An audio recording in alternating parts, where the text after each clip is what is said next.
پیارے بھائی بہن، یہ ہمارا 24واں پروگرام ہے اور میں یقین کرتا ہوں کہ آپ کلام میں بڑھ رہے ہوں گے۔ ہماری دعا آپ کے ساتھ ہے اور میں آپ لوگوں کا ہمت اور حوصلہ بڑھانا چاہوں گا یہ بات سے کہ ہم آپ کے لیے ہمیشہ دعا کرتے ہیں۔ تو پیارے بھائی بہن، اب ہم لوگ کلام شروع کریں گے اور باب 14 کے دوسرے بات پہ آئیں گے۔ آپ لوگوں کو یاد ہوں گا کہ گئے سو وقت ہم باب 13 میں سے 4 باتیں سیکھے تھے اور باب 14 میں ہم ایک بات دیکھے تھے، اور باب 14 کے جو ایک بات پہ غور کرے تھے وہ تھی مشرق کے بادشاہ جنگ کرتے ہیں اور سدوم اور عمورہ کو اپنے قبضے میں کرتے ہیں، اور یہ بات پہ غور کرنے کے لیے ہم آیت 1 سے 12 تک غور کرے تھے۔ اب ہم پیدائش کی کتاب باب 14 اور اس کے دوسرے بات کو اٹھائیں گے، اور وہ ہے حضرت ابراہیم لوط کو چھڑاتے ہیں۔ اب ہم آیت 13 سے 16 پڑھیں گے۔ لکھا ہوا ہے، تب ایک نے جو بچ گیا تھا جا کر ابرام عبرانی کو خبر دی جو اسکال اور انیر کے بھائی مامرے اموری کے بلوتوں میں رہتا تھا، اور یہ ابرام کے ہم عہد تھے۔ جب ابرام نے سنا کہ اس کا بھائی گرفتار ہوا تو اس نے اپنے 318 مشاق خانہ زادوں کو لے کر دان تک ان کا تعاقب کیا، اور رات کو اس نے اور اس کے خادموں نے غول غول ہو کر ان پر دھاوا کیا اور ان کو مارا، اور خبا تک جو دمشق کے بائیں ہاتھ ہیں ان کا پیچھا کیا، اور وہ سارے مال کو اور اپنے بھائی لوط کو اور اس کے مال اور عورتوں کو بھی اور لوگوں کو واپس پھر لایا۔ تو پیارے بھائی بہن، کلام بتاتا ہے کہ ایک جنا جو بچ گیا آ کے حضرت ابراہیم کو خبر دیا جو اس وقت مامرے اموری کے بلوتوں میں رہتے تھے۔ جب یہ مشرق کے بادشاہ سدوم اور عمورہ کے علاقے کو چھوڑے تو لوگوں کے ساتھ جو ان لوگاں پکڑ لیے تھے شمال کی طرف روانہ ہوئے اور تھوڑے سے دور پہ اپنا ٹھکانہ بنائے، مگر جہاں ان لوگاں اپنا ٹھکانہ بنائے مامرے سے زیادہ دور نہیں تھا۔ اس لیے جیسا حضرت ابراہیم کو خبر ملی تو انہوں فوراً تیار ہو گئے وہ لوگوں پہ حملہ کرنے کے لیے جو لوط کو پکڑ کے لے کے چلے گئے تھے۔ کلام بتاتا ہے کہ جب حضرت ابراہیم کو خبر ملی کہ مشرق کے بادشاہ لوط کو پکڑ لے کے چلے گئے ہیں تو انہوں 318 لوگوں کو جو ان کے گھرانے میں پیدا ہوئے تھے اور زبردست لوگاں تھے لے کے دشمنوں کا پیچھا کرنے کے لیے نکل گئے۔ پیارے بھائی بہن، اس سے پتہ چلتا ہے کہ حضرت ابراہیم کے پاس کتنا مال اور لوگ جمع ہو گئے تھے، تو یا ہم اندازہ لگا سکتے کہ کتنے نوکراں ان کے پاس تھے۔ ان کے خود کے گھرانے میں انہوں جنگ کے لیے 318 لوگوں کو تیار کر سکے، اور یہ لوگ ان کے ساتھ گئے دشمنوں پہ حملہ کرنے کے لیے۔ کلام آگے یہ بتاتا ہے کہ حضرت ابراہیم رات کے وقت اپنے لوگوں کو الگ الگ کرے تاکہ چوطرف سے ان کے آدمی دشمنوں پہ حملہ کرے، اور واقعی میں یہ لوگ حملہ کرے اور ان کا پیچھا کرے۔ ہم کو معلوم ہونا چاہیے کہ حضرت ابراہیم اپنے جگہ پہ کافی ہوشیار تھے۔ انہوں اپنے لوگوں کو ٹکڑوں میں الگ کرے، اور ہو سکتا ہے کہ ایک ٹکڑا پیچھے سے حملہ کرا ہوگا اور دوسرا ٹکڑا سامنے سے ان کا حملہ کرا ہوگا۔ تو حضرت ابراہیم کا حملہ چوطرف سے تھا، جس کے وجہ سے دشمن ان کے ساتھ نہیں لڑ سکے، اور اپنی جان بچانے کے لیے لوگوں کو اور سارے ان کے مال و اسباب کو جو ان لوگاں سدوم اور عمورہ سے لائے تھے چھوڑ کے بھاگ گئے۔ کلام بتاتا ہے کہ حضرت ابراہیم لوط کو اور ان کے سارے مال کو اور عورتوں کو اور لوگوں کو واپس لائے۔ یہ مشرق کے بادشاہ جو لوگوں کو اور عورتوں کو اپنے غلام بنانے کے لیے لے کے جا رہے تھے، اور حضرت ابراہیم یہاں ایک زبردست کام یہ کرے کہ انہوں ان لوگوں کو چھڑائے، اور یہ کام انہوں اپنے بھتیجے لوط کے خاطر کرے۔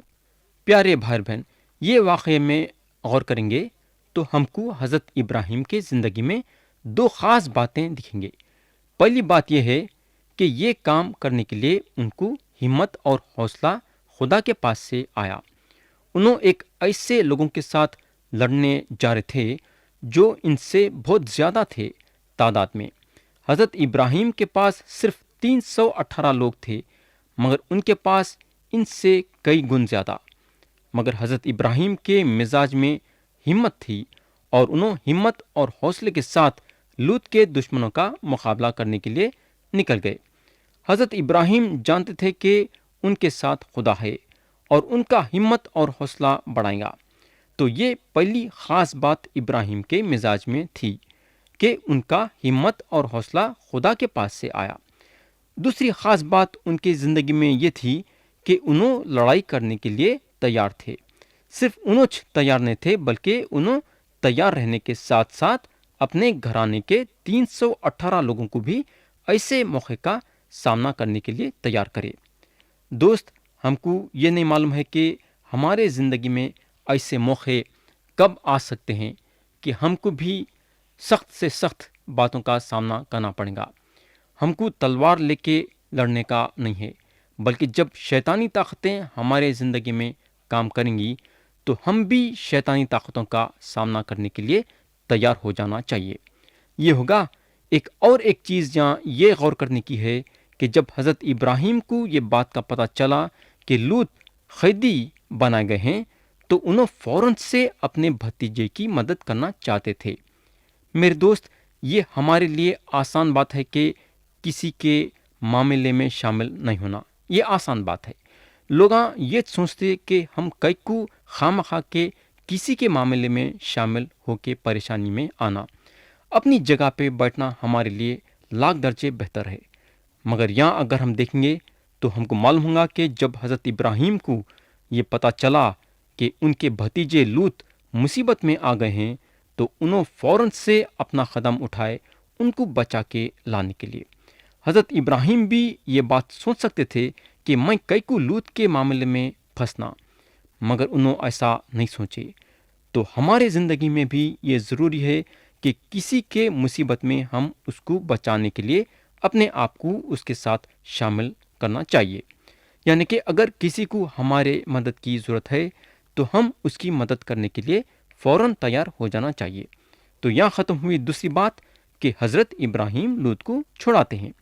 اب ہم لوگ پیدائش کی کتاب باب 14 کے تیسرے بات کو اٹھائیں گے، اور وہ ہے سدوم کا بادشاہ اور سالم کا بادشاہ حضرت ابراہیم سے ملنے آتے ہیں۔ اب ہم لوگ آیت 17 سے 20 پڑھیں گے، ذرا غور سے سنو۔ لکھا ہوا ہے، اور جب وہ کدر لاؤمر اور اس کے ساتھ کے بادشاہوں کو مار کر پھرا تو سدوم کا بادشاہ اس کے استقبال کو ساوی کی وادی تک جو بادشاہی وادی ہے آیا، اور مالک صدیق سلیم کو بادشاہ روٹی اور مے لایا، اور وہ خدا تعالیٰ کا کاہن تھا، اور اس نے اس کو برکت دے کر کہا کہ خدا تعالیٰ کی طرف سے جو آسمان اور زمین کا مالک ہے، ابرام مبارک ہو، اور مبارک ہے خدا تعالیٰ جس نے تیرے دشمنوں کو تیرے ہاتھ میں کر دیا۔ تب ابرام نے سب کا 10واں حصہ اس کو دیا۔ تو پیارے بھائی بہن، یہاں خدا کا کلام ہم کو کیا بتاتا ہے کہ پہلے سدوم کا بادشاہ حضرت ابراہیم سے ملنے کو آیا جب انہوں وہ سارے بادشاہوں کو شکست دے کے واپس آ رہے تھے، مگر ہم کو معلوم ہونا چاہیے کہ کوئی اور حضرت ابراہیم سے ملنے کو آ رہا ہے، اور یہ ایک اچھی بات ہوئی کہ وہ ابراہیم سے ملنے آئے۔ کلام بتاتا ہے کہ مالک صدیق جو سلیم کے بادشاہ تھے روٹی اور مے لے کے آئے۔ مالک صدیق جو ہیں خدا کے کاہن تھے، اور انہوں حضرت ابراہیم کو برکت دیے۔ پیارے دوست، یہاں جو ہے کافی سوال ہیں، مگر ہم کو یہاں ایک سوال پہ غور کرنے کی بہت ہی ضرورت ہے۔ سوال یہ ہے کہ یہ آدمی مالک صدیق کہاں سے آئے؟ یا اگر ہم غور کریں گے تو خدا کا کلام ان کے بارے میں یہ بتاتا ہے کہ انہوں روٹی اور مے لائے اور حضرت ابراہیم کو برکت دیے، اور اس کے بعد چلے گئے۔ میرے کو یہ حیرت ضرور ہوتی ہے کہ انہوں کہاں سے آ گئے، اور میرے کو یہ بھی حیرت ہوتی ہے کہ انہوں آخر آئے تو ضرور، مگر گئے کہاں؟ میرے کو یہ بھی حیرت ہوتی ہے کہ ان کا کام آخر کیا تھا۔ ہم کو یہ معلوم ہوتا ہے کہ انہوں سالم کے بادشاہ تھے اور ساتھ ساتھ خدا کے کاہن بھی تھے۔ یہ ہوگا۔ اب میرے پاس دوسرا سوال ہے، میرا دوسرا سوال ہے کہ ان کو خدا تعالیٰ کا پتہ کیسا چلا؟ ان کو کدھر سے نہ تو کدھر سے پتہ چلا ہوگا نا میرے دوست۔ خدا جو ہے خداوند خدا ہے جو آسمان اور زمین کو بنایا۔ دوسرے الفاظوں میں انہیں زندہ خدا ہے، یعنی کہ پیدائش کی کتاب باب 1 کا خدا ہے، نو کا خدا ہے، ہانوک کا خدا ہے۔ میرے دوست، انہیں ایک معمولی خدا نہیں ہے۔ بولنے کا مطلب یہ ہے کہ ہر ایک انسان زندہ اور سچے خدا کو جانتا تھا۔ اگر ہم رومیو کے نام کے خط میں دیکھیں گے تو خدا کا کلام باب 1 اور آیت 21 میں بتاتا ہے، جہاں پولس رسول بولتے ہیں، ذرا غور سے سنو۔ اس لیے کہ اگرچہ انہوں نے خدا کو جان تو لیا مگر اس کی خدائی کے لائق اس کی بڑائی اور شکر گزاری نہ کی، بلکہ باطل خیالات میں پڑ گئے اور ان کے بے سمجھ دلوں پر اندھیرا چھا گیا۔ پیارے بھائی بہن، حضرت پولس رسول یہاں یہ بتاتے ہیں کہ لوگ اتنے گر گئے تھے کہ ان لوگاں زندہ اور سچے خدا کی عبادت کرنے کے بجائے اس کے بنائے ہوئے چیزوں کی عبادت کرنے لگے۔ مگر یہاں اگر ہم حضرت ابراہیم کے زمانے میں دیکھیں گے تو یہاں ہم کو وہ آدمی دکھتا ہے جو خدا کا کاہن ہے۔ یہ آدمی کو وہ سمجھداری ہے کہ انہوں زندہ اور سچے خدا کو جانے۔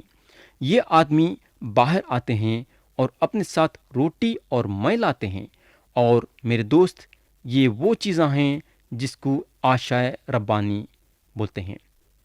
اب میرے کو یہ پتہ نہیں ہے کہ مالک صدیق یہ بات کو جانتے تھے یا نہیں۔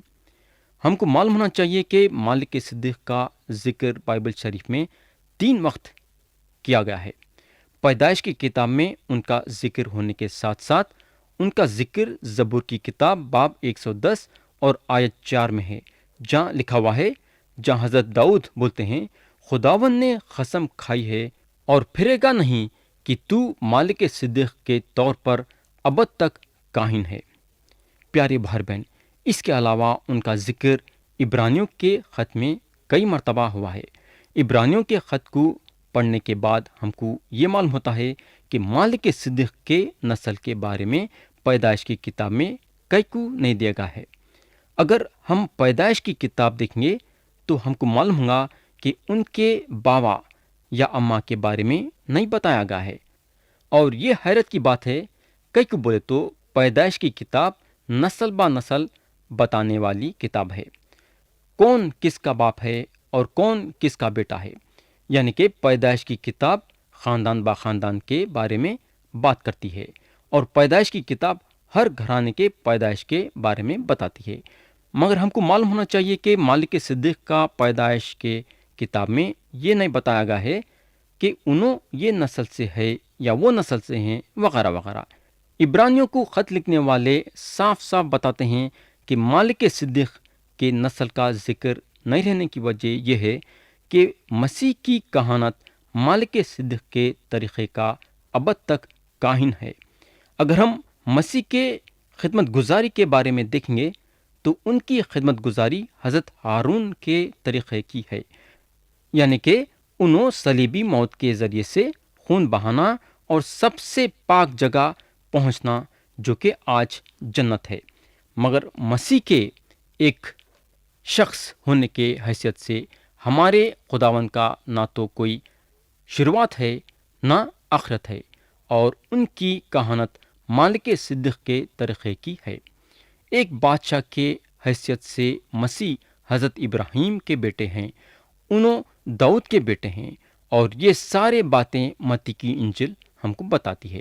مگر اگر ہم یوحنا کی انجیل میں دیکھیں گے تو یوحنا کی انجیل باب 1 اور اس کی آیت 1 میں ہم پڑھتے ہیں، ابتدا میں کلام تھا اور کلام خدا کے ساتھ تھا اور کلام خدا تھا۔ اور اگر ہم آیت 14 پڑھیں گے تو ہم پڑھتے ہیں، اور کلام مجسم ہوا اور فضل اور سچائی سے معمور ہو کر ہمارے درمیان رہا، اور ہم نے اس کا ایسا جلال دیکھا جیسا باپ کے ایک لوتے کا جلال۔ تو پیارے بھائی بہن، بولنے کا مطلب یہ ہے کہ یسوع مسیح کی نہ شروعات تھی نہ انہوں کبھی ختم ہوں گے۔ انہوں وہ خدا ہیں جو ہمیشہ کے لیے ہیں۔ انہوں آسمان سے آئے اور کلام جسم بنایا گیا اور ہم ان کے جلال کو دیکھے ہیں۔ ہمارے پاس مالک صدیق ہے جو خداوند یسوع مسیح ہے۔ کلام بتاتا ہے کہ انہوں روٹی اور مے لائے۔ میرے دوست، اب میرے کو معلوم ہے مالک صدیق کئی کو روٹی اور مے لائے۔ اس کی وجہ ہے جہاں خدا کا کلام کرنتھیوں کے نام پولس رسول کا پہلا خط باب 11 اور آیت 26 میں بتاتا ہے، جہاں لکھا ہوا ہے، کیونکہ جب کبھی تم یہ روٹی کھاتے اور اس پیالے میں سے پیتے ہو تو خداوند کی موت کا اظہار کرتے ہو جب تک وہ نہ آئے۔ تو دوست، مالک صدیق یہ کام کر کے یہ بتائے کہ یسوع مسیح یہ دنیا میں آئیں گے اور لوگوں کے گناہوں کے لیے صلیب پہ اپنا پاک خون بہائیں گے۔ یہ کام کر کے مالک صدیق ظاہر کر دیے کہ یسوع مسیح صلیبی موت مرنے والے ہیں، اور مالک صدیق اس کے مطابق حضرت ابراہیم کو برکت دیتے ہیں۔ انہوں بولتے ہیں، خدا تعالیٰ کی طرف سے جو آسمان اور زمین کا مالک ہے، ابراہیم مبارک ہو۔ پیارے دوست، مالک صدیق وہ دنیا کے یعنی کہ وہ زمانے کے لوگوں کے کاہن تھے، اور یسوع مسیح ایک بہت بڑے کاہن یہ دنیا کے لیے ہیں۔ پیارے بھائی اور بہن، آگے خدا کا کلام بتاتا ہے کہ حضرت ابراہیم جو ہیں مالک صدیق کو ساری چیزوں کا 10واں حصہ ان کو دیے۔ اب سوال یہ پیدا ہوتا ہے کہ حضرت ابراہیم کو یہ بات کا پتہ کیسا چلا کہ کاہن کو انہوں 10واں حصہ دینا ضروری ہے؟ یہ بات کی سچائی ان کو خدا کے طرف سے ظاہر ہوئی۔ تو یہاں ختم ہوئی تیسری بات کہ سدوم کا بادشاہ اور سالم کا بادشاہ حضرت ابراہیم سے ملنے آتے ہیں۔ اب ہم پیدائش کی کتاب باب 14 کے چوتھے اور آخری حصے پہ آئیں گے، اور وہ ہے حضرت ابراہیم لوٹ کا انکار کرتے ہیں۔ اب ہم لوگاں آیت 20 سے آیت 24 پڑھیں گے۔ لکھا ہوا ہے، اور مبارک ہے خدا تعالیٰ جس نے سارے دشمنوں کو تیرے ہاتھ میں کر دیا۔ تب ابرام نے سب کا 10واں حصہ اس کو دیا، اور سدوم کے بادشاہ نے ابرام سے کہا کہ آدمیوں کو مجھے دے دے اور مال اپنے لیے رکھ لے۔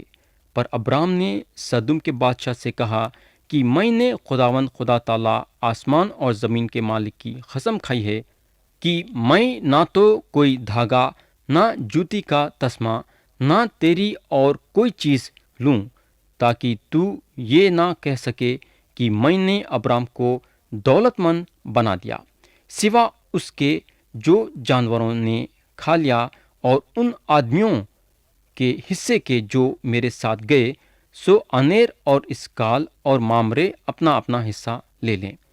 تو پیارے بھائی بہن، یہاں اگر ہم دیکھیں گے تو سدوم کا بادشاہ حضرت ابراہیم کو بولنے کو لگا کہ آدمیوں کو میرے کو دے دیو اور مال اپنے لیے رکھ لیو۔ یہ ایک آزمائش کی بات تھی۔ وہ زمانے میں ایک ایسا دستور تھا کہ حضرت ابراہیم لوٹ کا مال اور لوگوں کو اپنے لیے رکھ لے سکتے تھے، یہ ان کا حق ہو جاتا تھا۔ مگر یہاں سدوم کا بادشاہ ایک ہوشیاری کرا، انہیں حضرت ابراہیم کو بولنے کو لگا کہ آدمیوں کو میرے کو دے دیو اور مال اپنے لیے رکھ لیو۔ یہ بات حضرت ابراہیم کے سامنے ایک آزمائش کی تھی۔ اگر انہوں سدوم کے بادشاہ کی یہ بات مان لیتے تو سب لوگاں یہ بولتے تھے کہ اگر ابراہیم دولت مند ہوئے ہیں، بولے تو خدا کے ذریعے سے نہیں بلکہ سدوم کے بادشاہ کے ذریعے سے۔ کئی کو بولے تو سدوم کا بادشاہ ان کو سارا لوٹ کا مال رکھ لیو بولا۔ پیارے بھائی بہن، سدوم کا بادشاہ بھی اپنا منہ کھول سکتا تھا یہ بولتے ہوئے کہ آج اگر ابراہیم دولت مند ہوئے ہیں بولے تو میرے ذریعے سے، اور ابراہیم یہ بات کو جانتے تھے، اور انہوں سدوم کے بادشاہ کو بول دیے، میں خداوند خدا تعالیٰ کی قسم کھایا ہوں کہ میں تیرے پاس سے نہ تو کوئی دھاگا، نہ جوتے کا تسمہ، نہ تیری کوئی چیز لوں گا، تاکہ تو یہ نہیں بول سکنا کہ میں ابراہیم کو دولت مند بنایا ہوں۔ پیارے دوست، مالک صدیق کے برکت کا ہاتھ حضرت ابراہیم پہ تھا۔ مالک صدیق ان کو تھوڑی دیر پہلے برکت دیے تھے، اور وہ برکت کا اثر ابراہیم پہ تھا۔ یہ ایک اچھی بات ہے کہ ابراہیم مالک صدیق سے ملاقات کرے۔ ہم کو معلوم ہونا چاہیے کہ خدا ہم لوگوں کو تیار کرتا ہے جب بھی ہمارے سامنے آزمائشیں آتے ہیں۔ خدا کا کلام کورنتھیوں کے نام پولس رسول کا پہلا خط باب 10 اور آیت 13 کے دوسرے حصے میں بتاتا ہے، جہاں لکھا ہوا ہے، اور خدا سچا ہے، وہ تم کو تمہاری طاقت سے زیادہ آزمائش میں نہ پڑنے دے گا، بلکہ آزمائش کے ساتھ نکالنے کی راہ بھی پیدا کر دے گا تاکہ تم برداشت کر سکو۔